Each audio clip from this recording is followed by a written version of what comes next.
Hey guys, iOS 10.3 was released today. Alongside a lot of new features, Apple File System is probably one of the most important. It completely rewrites the way iOS handles your storage. So, my one question is, besides the advantage of bringing storage back to iOS, does it bring any speed improvements? So in this video, I want to run a range of speed tests across every device supported by iOS 10.3. So this goes for the oldest iPhone 5 and to the newest iPhone 7 Plus. So I'm so excited to do this. Let's jump right in. So for the very first test, this is the startup. Over here, we've got the 7 series, the 7 Plus, 6S, and iPhone 6. So the one on the left is running the newer 10.3, the one on the right, 10.2.1, and so on.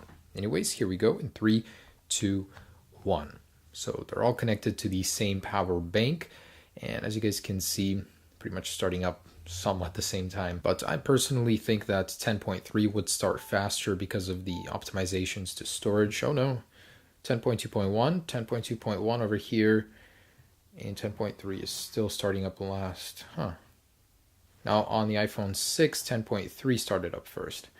Interesting. So overall, seems 10.2.1 boots faster on the newer ones on the very, very new devices. And the very same deal for the older devices. So we've got the SE series here, the 5S and iPhone 5. Again, iOS 10.3 is on the left device. There we go. 3, 2, 1, and they're off. So I just wanted to say that iOS 10.3 is probably going to be the very last significant update to iOS 10 before the release of iOS 11. Like last year, 9.3.5 was the last one, so we might see some updates to 10.3, but beyond that, none. Anyways, 10.3 started faster on the SE, which was a little surprising here. So that's kind of cool. On the 5S, which is next, 10.2.1 started faster. And lastly, on the iPhone 5, this is going to be interesting because this is the last 32-bit iPhone supported. Oh, wow. 10.3 started significantly faster. That's at least 5 to 10 seconds there. I'm liking what I see. Cool. So seems like it's a mixed result. On some older devices, 10.3 is faster. Seems like on most newer devices, 10.2.1 is faster. All right, so let's do some device-specific tests. So on the left, 10.3. On the right, 10.2.1 on the slowest device supporting it, which is the iPhone 5. So we'll start with some animations, getting into the device itself. About exactly the same here, control center. Oh, some major lag there on the left. And that's just about the same. Spotlight, 10.3 seems to take that one. This one pretty much the same. And the app switcher, 1, 2. Oh, 10.2.1 loaded that faster. 1, 2. Yep. And let's open up and close some apps. So settings seems to load a tad bit quicker in 10.3. Wow, but the closing animation is definitely a little bit faster. So App Store. And this is a web-based app, so doesn't really speak too much for the performance of the app so much as the Wi-Fi, but 10.2.1 loaded that one faster. And the camera, 1, 2. Oh, just about the same. It seemed to have lagged, but nope, about the same there. So that's the iPhone 5. Wouldn't say there's really much of a detriment, if any difference at all, on the performance. So this is the 5S, the one that has Touch ID with the screen off. Let's go ahead and click it. Actually, literally exactly the same, and with the screen on. Oh, 10.3. So let's try that again. 1, 2.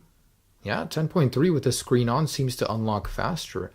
Interesting. And the UI elements, let's try Notification Center. Control Center. The spotlights, this one and this one. So both pretty hesitant right there. App Switcher, 1, 2. Oh, 10.2.1. 1, 2. Interesting. So pretty close on this one too. Let's try settings. Exact same amount of time. So seems like there's not much of a difference in the animations. Although they do look a little prettier on iOS 10.3. They close with a more rounded shape. They seem to perform exactly the same. This is the SE Touch ID test. About the same. Man, I really thought there would be more of a difference, especially on the older devices here. But let's try it again. 1, 2. A little hesitant there. And let's try it with the screen off. Sorry, I don't have a power button on this one. Anyways, so screen on, I mean. 1, 2, 3. So actually literally about the same. Control center, same. Notification center, same. Spotlight, just about the same. App switcher, very, very similar here. So if you guys were worried about updating to a 10.3 on an older device, even though this is the SE, it seems like there's really no negative effect. So settings, 1, 2, same closing speed even. Let's try the app switcher, about the same. Camera, oh, I just forgot this one's not plugged in. But there you go. So the SE, just about the same. The closest between the both of them that I've seen. iPhone 6, 1, 2. Oh, 10.3 seems to be faster there. Once again with the screen off, 1, 2. This time is a little closer. And screen on. Yeah, exactly the same there.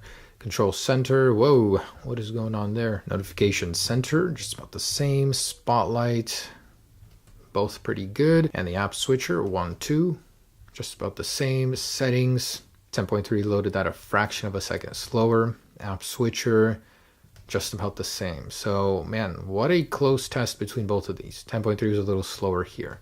So the iPhone 6, same again. The iPhone 6S, starting with the Touch ID test screen off, 1, 2, 3.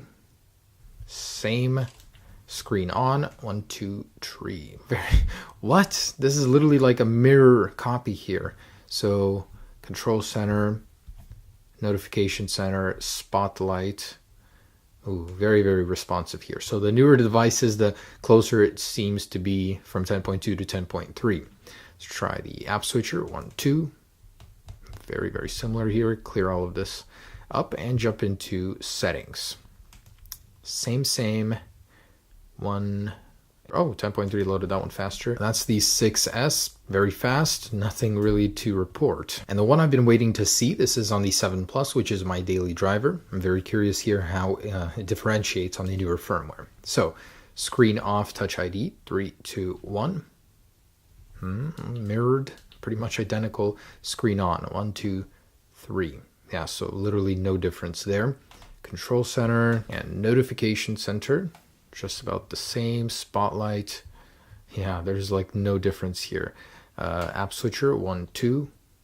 Ooh, 10.3 has some sort of lag. Settings, same. App store, just about, oh, 10.3 is a fraction of a second faster.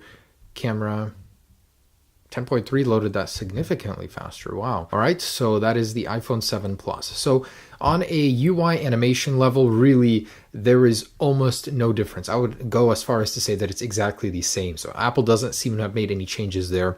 But let's get to a more technical level and see what kind of scores we can get from Geekbench and Antutu. I just really want to see if there is a difference between these devices whatsoever. I mean, the storage itself is great. I think these are the same size devices. Let's see what the difference in storage is. So yeah, both are 128 gigs. And look at that, on iOS 10.3, the capacity went up to 124 from 121. So iOS itself has shrunk in size, giving you a lot of storage back. So let's get technical here and see the numbers. All right, and here are the Geekbench 4 scores. Actually pretty surprised. iOS 10.3 does very, very well. Seems like on all but a couple devices, the multi-core score is higher. Single core is okay, pretty much almost the same in most areas. So 7 Plus, not that significantly higher. On the iPhone 6S, also very, very close. iPhone 6 is a little bit lower, multi-core.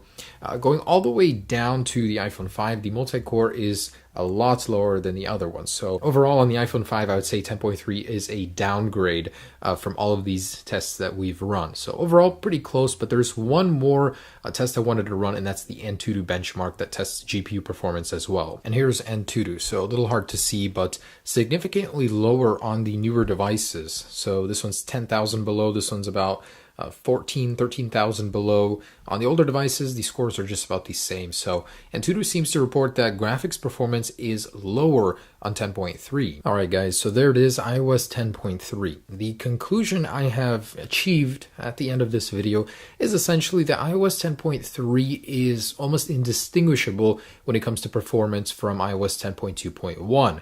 The actual speed improvements are non-existent. The animations may look nicer, but that doesn't mean they're faster or anything like that. So performance-wise on animations, exactly the same. System performance, The numbers from Geekbench are pretty much saying it's almost exactly the same, maybe a little bit slower. The only device I can tell at all that becomes slower is the iPhone 5, and that's to be expected. It's the oldest, it's 32-bit, it's the slowest, so it seems to be affected the most by 10.3. Overall, you guys can update without worry if you were thinking about the performance. Battery life is a whole nother question, but if anything, Apple has been working to make improvements on the unexpected shutdown issues, so I wouldn't worry too much about that. Anyways, there it is, guys. iOS 10.3. Not much faster, not much slower, not much of anything. Peace.